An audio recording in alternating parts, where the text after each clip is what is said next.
জনাব সার্জি সালাম, আপনার কাছে যেতে চাই। জনাব সার্জি সালাম, আমাদের এবারে প্রসঙ্গ হচ্ছে যে আপনারা ছাত্রলীগ নিষিদ্ধ করছেন, আপনাদের দাবির মুখে ছাত্রলীগ নিষিদ্ধ হচ্ছে। ছাত্রলীগের নিষিদ্ধ ব্যাপারটা এই জায়গায় যাইতেছে যে কেউ কোনোদিন ছাত্রলীগ করছে, তারপরে এসে সে বিশেষ পরীক্ষাতে পাশ করছে, ভাইবা দিয়ে সুপারিশ প্রাপ্ত হচ্ছে, তারপরে তার চাকরি হবে না বা তাকে চাকরি থেকে চলে যেতে হবে।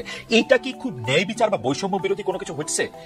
আপনি এখন বাংলাদেশে সরকারি চাকরিতে বা পুলিশে যেটা হচ্ছে যে কেউ এসে বলতেছে যে আমি বিএনপি করতাম, এই জন্য আওয়ামী লীগ আমাকে 15 বছর পর মানে ইয়া দেয় নাই, প্রমোশন দেয় নাই, তার বিরুদ্ধে যদি বিভিন্ন রকম ক্রিমিনাল কেসও থাকে, আপনারা তাকে প্রমোশন দিচ্ছেন ওনলি বিকজ আপনাদের সুপারিশে আপনাদের সরকার সেটি করতেছে। ছাত্রলীগের ক্ষেত্রে এটা করতেছে। মানে আপনারা এই যে একটা উই আর দেশ সৃষ্টি করতেছেন, এটা কোথায় গিয়ে সেটা আসলে দাঁড়াবে? মানে বাংলাদেশ কি হুতু টুটসির মতো দুইটা জাতি এরকম পরিণত হবে? একজন হুতু একজন টুটসি এরকম? ভাই আপনাকে হচ্ছে যদি একদম স্পষ্ট করে বলি, আপনি এই দেশে থেকেছেন, দেশের বিভিন্ন সিস্টেম দেখেছেন, আপনি দেখেছেন আমলাতন্ত্র কিভাবে কাজ করে, রাজনীতি কিভাবে কাজ করে। মানে প্রথম কথা হচ্ছে আপনিও যখন একদম সাধারণ সকল মানুষের মতো বলেন আপনারা, তখন এটা আসলে আমাদেরকে আবার ভাবায় যে ও আচ্ছা আমরা আসলে কারা, আমরা কি এই মুহূর্তে আসলে আমলাতন্ত্রের কোনো বড় আমলা, নাকি আমরা কোনো মন্ত্রী, না কোনো উপদেষ্টা, না প্রধান উপদেষ্টা। তো এই জায়গা থেকে যদি আপনি এই জায়গা থেকেও বলেন যে আমাদের 3 জন প্রতিনিধি সরকারে রয়েছে, সেই জায়গা থেকেও হচ্ছে যে এই সরকারের প্রতিনিধি কিন্তু 20-এর অধিক আসলে সদস্য রয়েছে, সকলে মিলে কাজ করছে প্রথমত। দ্বিতীয়ত আপনি খুব ভালো করেই জানবেন যে এই জায়গাটিতে আসলে একজন উপদেষ্টা যতটা না এই জায়গাটাতে ইনভলভ হয়, এই জায়গার প্রত্যেকটি জিনিস তার সচক্ষে দেখে কাজ করার ওই সুযোগটি রয়েছে। আমলাতন্ত্রে যে মানুষগুলো রয়েছে তাদের কাছে স্টেপ বাই স্টেপ এই যে জিনিসগুলো ডিসিশন মেকিং এ তাদের ওই প্রভাবটি বেশি থাকে। আবার এই বাংলাদেশে আপনি হঠাৎ করে এটা চিন্তাই করতে পারবেন না যে এত বড় একটি অভ্যুত্থান হয়েছে আর অভ্যুত্থানের পরে সবকিছু ঠিক হয়ে গিয়েছে এবং এখানে রাজনৈতিক যে দলগুলো রয়েছে তাদের এই জায়গাটিতে কোনো প্রভাব নেই। আপনি নিজেই বললেন যে যারা হচ্ছে বিএনপি জামায়াতের এতদিন ধরে তাদের জায়গায় প্রমোশন পায়নি বা অন্যায় করেছে, ওই জায়গা থেকে প্রমোশনটি মানে তারা এসে বলছে তারা বঞ্চিত, তাদের সাথে বৈষম্য হয়েছে, তাদের এই প্রমোশনটি চাই। তো তারা আসলে এসে প্রথম কোন পরিচয়টা ব্যবহার করছে? রাজনৈতিক পরিচয়টা কিন্তু ব্যবহার করছে। সো আলটিমেটলি সবকিছু যে এই যে যারা ওই সরকারে রয়েছে কিংবা 3 জন রয়েছে আমাদের প্রতিনিধি, তারাই ঠিক করে দিচ্ছে, ব্যাপারটি এরকম নয়। দ্বিতীয়ত যে জিনিসটা আপনি বলেছেন, এইখানে আমি আপনার সাথে একটি জিনিস একদম স্পষ্ট আমার একটি মতামত ব্যক্ত করতে চাই। ছাত্রলীগ নিষিদ্ধ হওয়ার পূর্বের কথা যদি বলি, ওই টাইমে পুরো সময়টিতে যে ছাত্রলীগ বিগত 16 বছর ধরে একটা আলাদা রকম তাদের নৈরাজ্য চালিয়েছে, সেই টাইমে আওয়ামী লীগ যখন ক্ষমতায় ছিল তখন যদি তারা এটি বলতো যে কেউ একজন বিএনপি করে বা জামাত করে বলেই তাকে কোনো একটি পদে, পুলিশের পদে হোক, বিসিএস এর যে কোনো একটি জায়গায় হোক, তাকে নিয়োগ দেওয়া যাবে না, তার গেজেট বের হবে না, প্রকাশিত হবে না, এটি আমার জায়গা থেকে আমি কখনোই সমর্থন করি না, যদি না তার বিরুদ্ধে কোনো এরকম ফৌজদারি মামলা কিংবা অন্যায় অপরাধ এসবের কোনো তদন্ত সাপেক্ষে অভিযোগ এবং প্রমাণ থাকে। একইভাবে আমি আমার জায়গা থেকে মনে করি যে ছাত্রলীগ নিষিদ্ধ হওয়ার পূর্বের যে সময়টি ছিল, এই সময় বিগত 16 বছরে যারা ছাত্রলীগের বিভিন্ন জায়গায় কর্মী ছিল কিংবা পোস্টেড ছিল, তাদের মধ্যে কেউ যদি কোনো জায়গায় ক্ষমতার অপব্যবহার করে, অন্যায় করে, বিভিন্ন দলের কারো উপরে অত্যাচার করে, কিংবা তাদের জায়গা থেকে এই যে বিভিন্ন রকম অপশাসন দুঃশাসনের সরাসরি মাঠ পর্যায়ে সহযোগী হয়, কিংবা ওই যে রাজপথের লাঠিয়াল হিসেবে, হেলমেট বাহিনী হিসেবে ব্যবহার না হয়, যাদের এই ক্লিন ইমেজটি রয়েছে, এই অভিযোগগুলো যাদের বিরুদ্ধে নেই, তারা যদি তাদের মেধার ভিত্তিতে আসলে ওই বিভিন্ন পরীক্ষাগুলো উত্তীর্ণ হয়ে এসআই হোক কিংবা সিভিল সার্ভিস হোক কোনো একটি জায়গায় যায়, তাদের ওই নিয়োগটি থাকা উচিত। তবে একটি জিনিস স্পষ্ট করে এখানে আপনাকে এটি খুবই গুরুত্বপূর্ণ, আমি যখন আমার জায়গা থেকে দেখলাম 252 জন এসআই কে একটি নির্দিষ্ট অভিযোগের ভিত্তিতে তাদেরকে সেখান থেকে সারদা থেকে প্রত্যাহার করা হলো, তখন আমি পুলিশের একটি নির্দিষ্ট আমরা আমাদের জায়গা থেকে কর্তৃপক্ষের সাথে কথা বলার চেষ্টা করেছি আসলে কি সবার বিরুদ্ধে এই পলিটিক্যাল অভিযোগটি রয়েছে কিনা। তাদের জায়গা থেকে এসেছে কিছু জায়গায় যেমন পলিটিক্যাল সংশ্লিষ্টতা এবং এই সংশ্লিষ্টতার পাশাপাশি ক্ষমতার অপব্যবহার বা অত্যাচারের উদাহরণ রয়েছে, পাশাপাশি এমন কিছু জিনিস রয়েছে যেগুলো হচ্ছে তার এই ক্ষমতার অপব্যবহার বা অন্যায়ের উদাহরণ নেই। কিন্তু ওই ভাইবা পরীক্ষায় 50 মার্কের যে ভাইবাটি ছিল সেখানে তাকে 49 দেওয়া হয়েছে, 48 দেওয়া হয়েছে এবং রিটেনের মার্কস তার অনেক কম থাকার পরও তিনি এই পরীক্ষাটিতে সামগ্রিকভাবে উত্তীর্ণ হয়েছে। স্ট্যান্ডার্ড হচ্ছে, আমি শেষ করে আমার 2 লাইন লাগবে শুধু, তাদের জায়গা থেকে আরেকটি কথা বলেছে যে স্ট্যান্ডার্ড হচ্ছে 38 থেকে 40, মোটামুটি এরকম স্ট্যান্ডার্ডে পায়। কেউ দেখা গিয়েছে যে কাউকে অন্য দলের একটি পরিচয় আগে থেকে পাওয়া গিয়েছে তদন্ত সাপেক্ষে বা গোয়েন্দা রিপোর্টের ভিত্তিতে, তাকে দেওয়া হয়েছে ভাইবাতে 50-এর ভিতরে 10-15, তার রিটেন অনেক ভালো হয়েছে কিন্তু এরকম দেওয়া হয়েছে। তো এই সামগ্রিক বিষয়গুলো তারা তাদের জায়গা থেকে পর্যবেক্ষণ করে এই সিদ্ধান্ত দিয়েছে। কিন্তু তারপরে যদি এখানে কোন রকমের বায়াসনেস থাকে আমরা আমাদের জায়গা থেকে অবশ্যই বলবো সেটা আমরা সমর্থন করি না। আপনি কি খেয়াল করেছেন যে মানে একজন ছাত্রলীগ নেত্রী যিনি পরীক্ষা দিতে এসেছিলেন তাকে আইন শৃঙ্খলা বাহিনীর সামনে লাঞ্ছিত করেছেন কতগুলি, মানে আমরা খবরে পড়ছি তারা মহিলা দলের নেত্রী, আমরা খবরে পড়ছি ঢাকা বিশ্ববিদ্যালয়ে পরীক্ষা দিতে এসে ছাত্রলীগের 2 নেতা গ্রেফতার হয়েছেন, এগুলি কি আপনার চোখে পড়ছে? মানে এগুলি কি আপনি কেমনে দেখছেন? ভালো লাগছে আপনার? দেখুন, প্রথম কথা হচ্ছে যে পূর্বে ঢাকা বিশ্ববিদ্যালয়ে ছাত্রলীগ করেছে, যদি আমি আমার এই প্রশ্নের উত্তর আসলে পূর্বের জায়গাটিতে রয়েছে, যদি তার বিরুদ্ধে এই যে নৃশংস বর্বরতা আমাদের উপরে চালানো হয়েছে পুরো বাংলাদেশের বিভিন্ন জেলাগুলোতে কিংবা ঢাকা বিশ্ববিদ্যালয়ে যেটি চালানো হয়েছে, এই সংশ্লিষ্টতা কিংবা বিগত এই যে রেজিমটি দেখেছি, এই সময়ে তারা ছাত্রলীগের নাম ধারণ করে সাধারণ শিক্ষার্থী বা ভিন্ন মতাদর্শের উপরে যদি অত্যাচার নির্যাতনটি না চালিয়ে তাহলে এরকম কিছু করাকে আমাদের জায়গা থেকে। কিন্তু যদি কেন, আমি 2টা ঘটনা বললাম, আপনি 2টা ঘটনা জানেন কিনা? এরকম নিশ্চয়ই আরো 50,000 ঘটনা আছে, আপনি যদি বলছেন কেন, যদি মানে এই 2টা ঘটনা আপনি জানেন কিনা, মানে এইটা আপনি জানেন অথবা আপনি জানেন না, এইটাই তো হবে এটার মধ্যে যদি কেন। আচ্ছা, আচ্ছা, পরীক্ষার হলে যে ঘটনাটা, এই ঘটনাটা আমি জানি। হ্যাঁ, জানি। আচ্ছা, এটা কি ঠিক আছে, মানে এটা করা ঠিক আছে ছাত্রলীগের দুই নেতা গ্রেফতার পরীক্ষার হলে আসে? না, এটার আনসারটাই তো আমি আপনাকে বললাম, যে তার বিরুদ্ধে যদি সেরকম অভিযোগ থাকে, এরকম বর্বরতা, নির্যাতন, নৃশংসের সাথে যুক্ত হওয়ার যদি তার বিরুদ্ধে এই অভিযোগটি থাকে, এটি তো আমি জানি না অভিযোগটি আছে কিনা, সেটি খতিয়ে দেখার সুযোগ কি আসলে আমার হয়নি।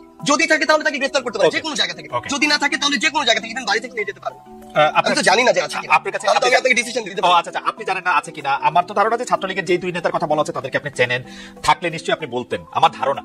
বিকজ গত 8-10 বছরে যা কিছু হয়েছে, 17 সালের থেকে যদি আপনি ঢাকা বিশ্ববিদ্যালয়ে থাকেন, 17 সালের পর থেকে যদি আপনি ছাত্রলীগের রাজনীতিতে থাকেন, আপনি যদি আসলে ছাত্র প্রতিনিধি হয়ে থাকেন, আমার ধারণা গত 6-7 বছরে যা কিছু হয়েছে ঢাকা ইউনিভার্সিটি আপনি জানেন।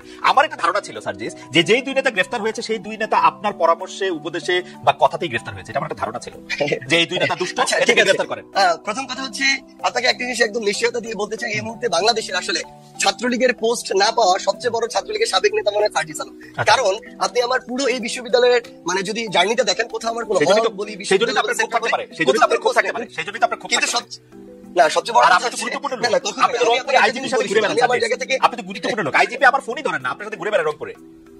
না না, কখনোই না, এটা আপনি এভাবে কখনোই বলতে পারেন না। কোন দিক থেকে? সেটি হচ্ছে, আমি সেখানে সার্জিস আলম বৈষম্যবিরোধী ছাত্র আন্দোলনের সমন্বয়ক হিসেবে যাইনি, আমি জুলাই শহীদ স্মৃতি ফাউন্ডেশনের সেক্রেটারি হিসেবে গিয়েছি, কারণ তারা সেই জায়গায় শহীদ পরিবার এবং আহতদেরকে ফান্ডের যে প্রোগ্রামটি, সেই প্রোগ্রামে গিয়েছে। তারা সেখানে আমার শহীদ বীর ভাই তারা আবু সাঈদের বাসায় গিয়েছে।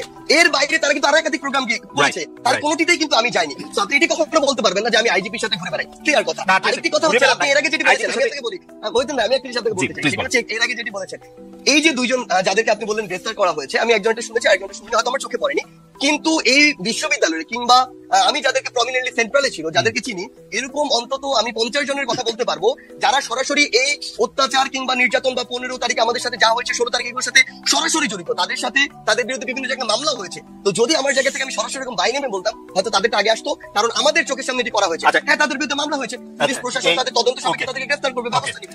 আমি কেন ব্যক্তিগতভাবে বলতে চাই, অথবা আপনি ইচ্ছা প্রকাশ করেছেন, কারণ আমি জীবনে যেমন দেখেছি বলে, মানে যাই হোক, সেটি অন্য প্রসঙ্গ, কিন্তু আপনি তাহলে বলেন নাই ব্যাপারটা তো এরকমই, তাদের দুজনের গ্রেফতার। না, আপনার আসলে ঠিক আছে, আমি এটাই বুঝলাম।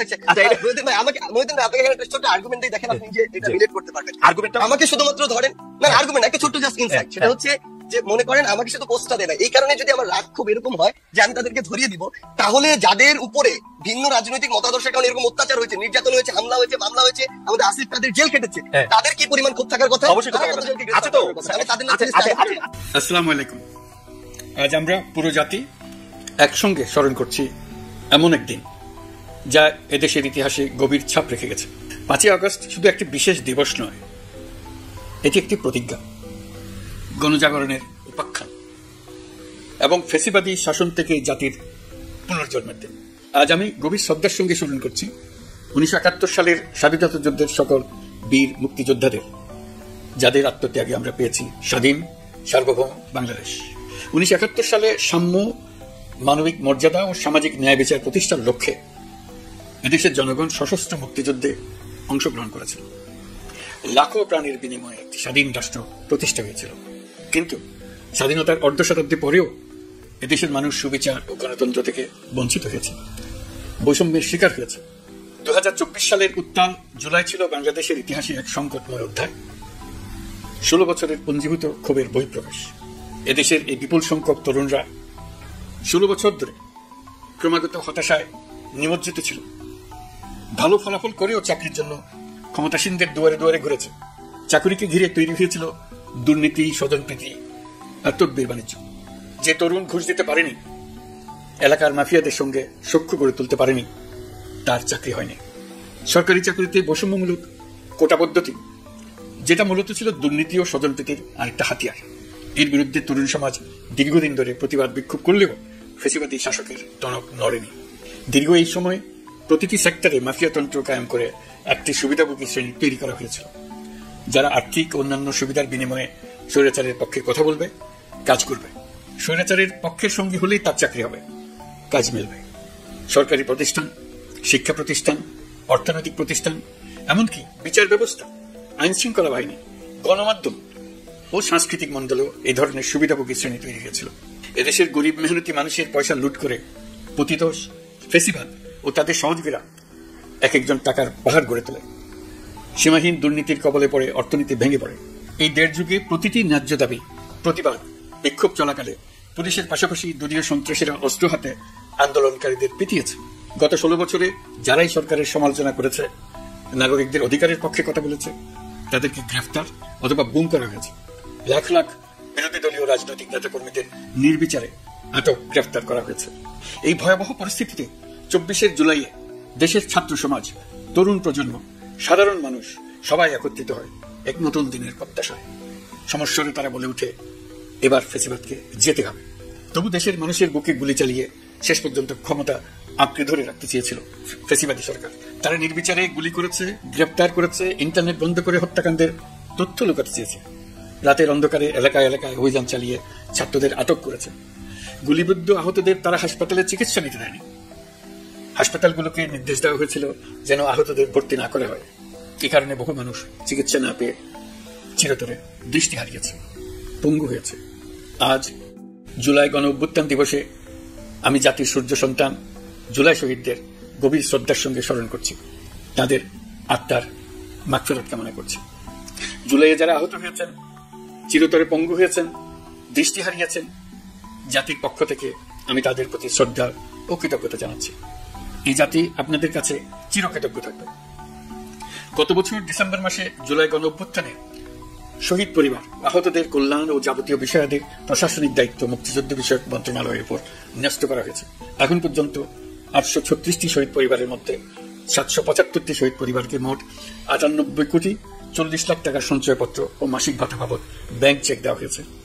অবশিষ্ট যারা আছেন তাদেরও কয়েকটি বিষয় নিষ্পত্তি সাপেক্ষে সঞ্চয়পত্র দেওয়ার প্রক্রিয়া চলছে। এর পাশাপাশি আহত 13,800 জন জুলাই যোদ্ধাকে 3টি ক্যাটাগরিতে নগদ টাকা ও চেক বাবদ মোট 153 কোটি 4 লাখ টাকা প্রদান করা হয়েছে। এর মধ্যে 78 জন অতি গুরুতর আহত জুলাই যোদ্ধাকে সিঙ্গাপুর, থাইল্যান্ড, তুরস্ক এবং রাশিয়ায় উন্নত চিকিৎসার জন্য পাঠানো হয়েছে এবং চিকিৎসা ব্যয় বাবদ এ পর্যন্ত 97 কোটি 50 লাখ টাকা ব্যয় হয়েছে। জেলা উপজেলা পর্যায়ে সকল সরকারি হাসপাতাল বা ক্লিনিক বা স্বাস্থ্যকেন্দ্র, মেডিকেল কলেজ হাসপাতাল এবং সরকার কর্তৃক নির্ধারিত বিশেষায়িত হাসপাতালগুলোতে সকল শ্রেণীর আহত জুলাই যোদ্ধাদের অগ্রাধিকার ভিত্তিতে বিনামূল্যে চিকিৎসা সেবা দেওয়ার সিদ্ধান্ত হয়েছে। সরকারের পক্ষ থেকে জুলাই শহীদ ও আহতদের জন্য আরো নানা উদ্যোগ নেওয়া হচ্ছে। তবে জুলাইয়ের মহানায়কদের আত্মত্যাগ তখনই সার্থক হবে যখন এই দেশকে আমরা একটি সত্যিকারের জনকল্যাণকর দেশ হিসেবে গড়ে তুলতে পারব। আজ আমরা কেবল অতীত স্মরণ করতে আসিনি, আমরা একটি শপথ গ্রহণ করতে এসেছি। শপথ এই, আমরা কোনো ধরনের নিপীড়নের কাছে মাথা নোয়াব না। আমরা প্রতিষ্ঠা করব একটা জবাবদিহিমূলক, মানবিক, গণতান্ত্রিক এবং বৈষম্যহীন রাষ্ট্র, এমন রাষ্ট্র যা সবসময় জনকল্যাণে কাজ করবে। জুলাই শহীদদের আত্মত্যাগ আমরা বৃথা যেতে দেব না। তাদের আত্মত্যাগই হবে আমাদের পথ চলার প্রেরণা, তাদের স্বপ্নই হবে আমাদের আগামী বাংলাদেশের নির্মাণ রেখা। আজকের এই দিনে এটাই হোক আমাদের শপথ। মহান আল্লাহ আমাদের সহায় হন।